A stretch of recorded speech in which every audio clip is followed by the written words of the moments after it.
it's probable that their current map will be found invalid under the Peatway decision. Senator Lee. Thank you, Mr. Chairman. Thank you, Ms. Dillon, for being here today. We have, over the course of time in our country, seen that a lot of people have worked really hard for a long time to try to divide our nation along racial lines. Now, history may not repeat itself, but it often rhymes. And in nearly every era of American history, people who have done this, perhaps sensing deep down that this is wrong, that it's just fundamentally wrong, try to justify it. And almost invariably, they will couch it in terms of this is better for everyone, in terms that make it sound charitable, kind, it's for everyone's good.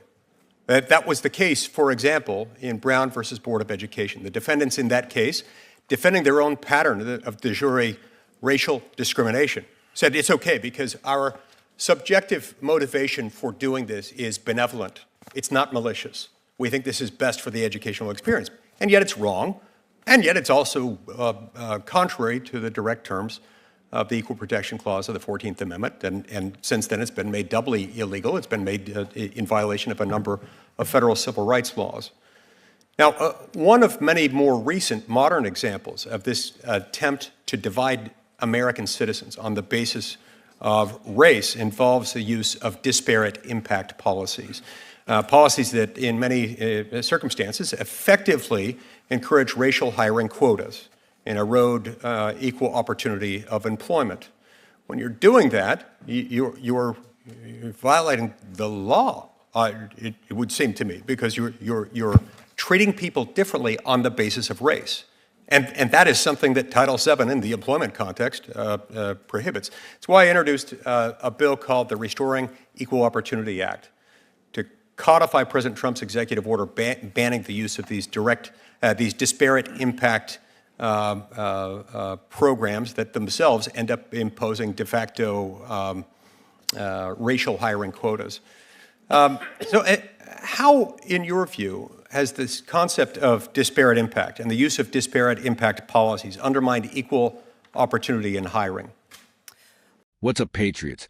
Welcome back to America First, the channel that puts American values and constitutional principles first. If you're new here, make sure to hit that like button and subscribe because we're bringing you the truth that the mainstream media won't tell you. We're growing this movement one patriot at a time, and your support helps us reach more Americans who need to hear this message. Today, I'm reacting to a powerful exchange from a recent Senate hearing that perfectly illustrates what we've been saying for years about the dangerous direction our institutions have taken. Senator Mike Lee is questioning a witness about disparate impact policies and racial discrimination in hiring. And folks, this is exactly the kind of principled conservative leadership we need more of in Washington.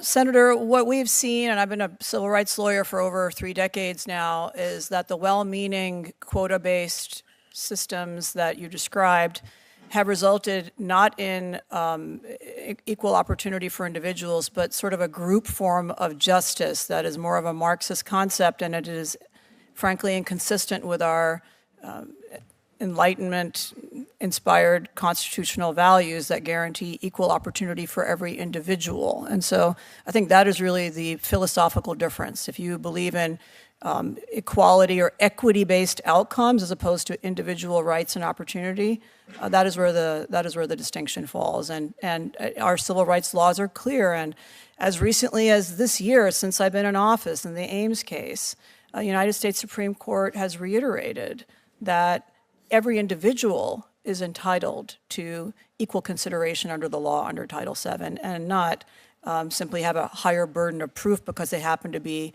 a majority plaintiff. Right, and people in that circumstance can make determinations, hiring determinations, for example, on the basis of a whole range of criteria. But there are some criteria that are inappropriate, and race is perhaps chief among them. What are some examples that you have seen of employers or of universities misusing race-neutral civil rights laws in order to justify discrimination? Well, Senator, you see so many examples of racially exclusive scholarships. You see hiring opportunities or programs in both faculty as well as other staff that require a quote-unquote racially diverse pool at every step of the hiring process that effectively at multiple levels excludes qualified individuals from being able to qualify and compete and get to the end of that process. But you even see today, after all of these civil rights laws and all these Supreme Court precedents, blatantly racist ads from some of these institutions of higher learning soliciting input from so-called disadvantaged minority groups. And these are illegal. I mean, you're also seeing in response to Students for Fair Admissions and other cases, video requirements in applications now that bring back the racist attach your photograph to your job application, which allows racial discrimination. So that's something that we need to look at eliminating as well, Senator. And in the context of law firms specifically, well, law firms are one category of employer that you would expect to be especially aware of developments in the law. What have you seen from among law firms in terms of their willingness to follow federal civil rights laws as they've been interpreted and clarified in recent years by the Supreme Court? Well, Senator, I left the big law sphere over 2 decades ago because of, frankly, odious and persistent racial discrimination that permeated those institutions, and it's not better today than it was back then. But this is also perpetuated by employers and, big pension funds that require racist gerrymandering, if you will, of the staff that service them at these law firms. So we really have to change these practices throughout. And, the EEOC is tackling discrimination at law firms. I think it's going to be a long haul, but I think ultimately with persistence, we'll be able to level that playing field, Senator. My time's expired, but it sounds like you don't disagree with the assertion that benevolent motives don't negate the violation of the law at issue. I would agree, and so would so would the justices of the Supreme Court. Senator Schiff. Thank you, Chairman. Ms. Dillon, you recently announced. Let me break down what's happening here, because this goes to the heart of what's wrong with America today. Senator Lee starts by making a crucial historical point that every American needs to understand. Throughout our history, people who have wanted to divide us along racial lines have always tried to justify their discrimination by claiming it's for everyone's good. They wrap their harmful policies in charitable language, making it sound like they're helping people when they're actually perpetuating the very divisions they claim to oppose. This is brilliant because it exposes a fundamental dishonesty of the modern diversity, equity, and inclusion movement. These people are using the exact same playbook as segregationists did during the Jim Crow era. Back then, they said separate but equal was good for everyone. Today, they say racial quotas and preferential treatment are good for everyone. It's the same lie wrapped in different packaging. The senator correctly points out that this was already settled law in Brown versus Board of Education. The Supreme Court rejected the argument that benevolent motivations justify racial discrimination. It doesn't matter if you think you're helping people. Discrimination based on race is wrong, period. It violates the Equal Protection Clause of the 14th Amendment and multiple federal civil rights laws.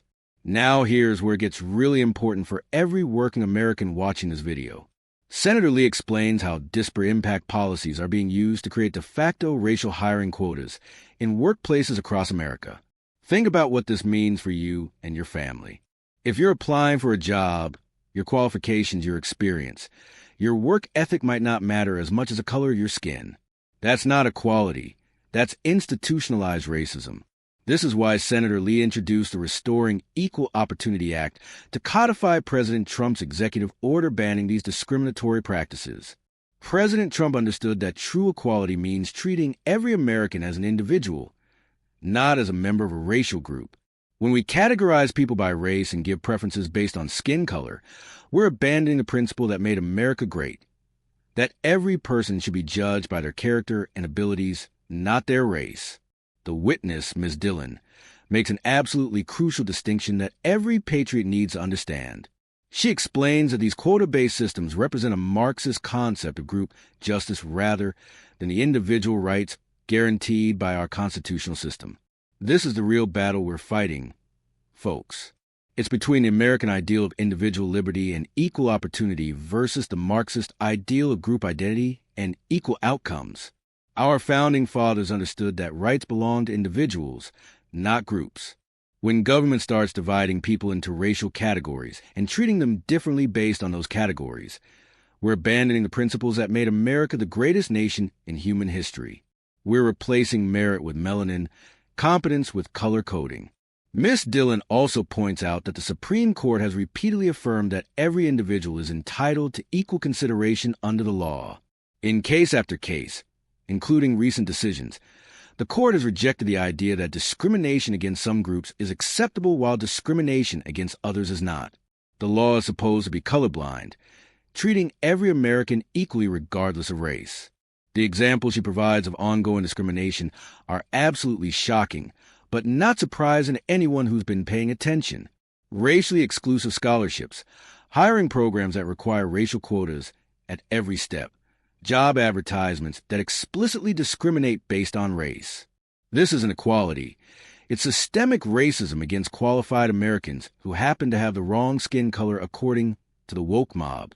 Even more disturbing is a revelation about how some institutions are now requiring video submissions or photographs with job applications. This takes us right back to the Jim Crow era, when employers would discriminate based on appearance. We fought a civil rights movement to end this kind of discrimination, and now these so-called progressives want to bring it back under the guise of diversity. The discussion about law firms is particularly revealing because these are supposed to be the people who understand the law better than anyone.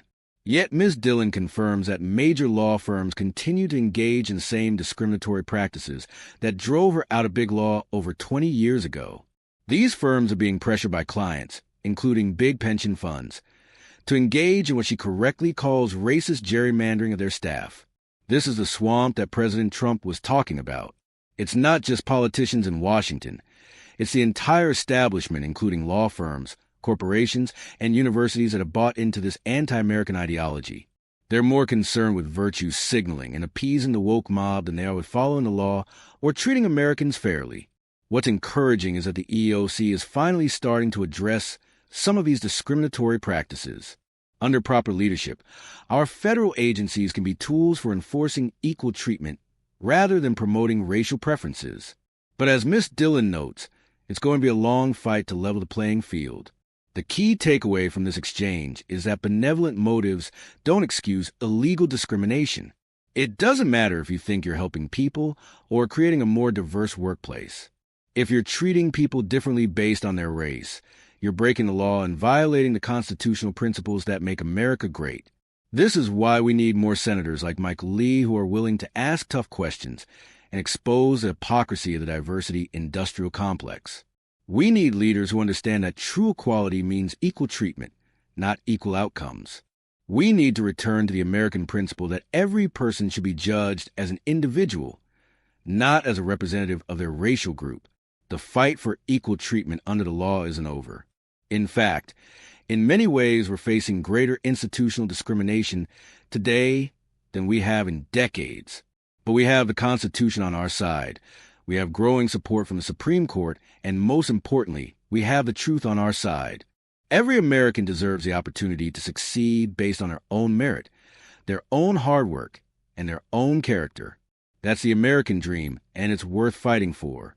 We can't let the woke mob destroy the principles that made this country great in the name of social justice. That's why channels like this are so important. We're fighting the information war, exposing the truth about what's really happening in our institutions, and building a movement of patriots who refuse to accept discrimination in any form. Your support through likes, subscriptions, and shares helps us reach more Americans with this message. Keep fighting, patriots. Keep speaking the truth, and never let anyone tell you that discrimination is acceptable as long as it's wrapped in the right political language. America was built on the principle that all men are created equal, and that's a principle worth preserving for future generations.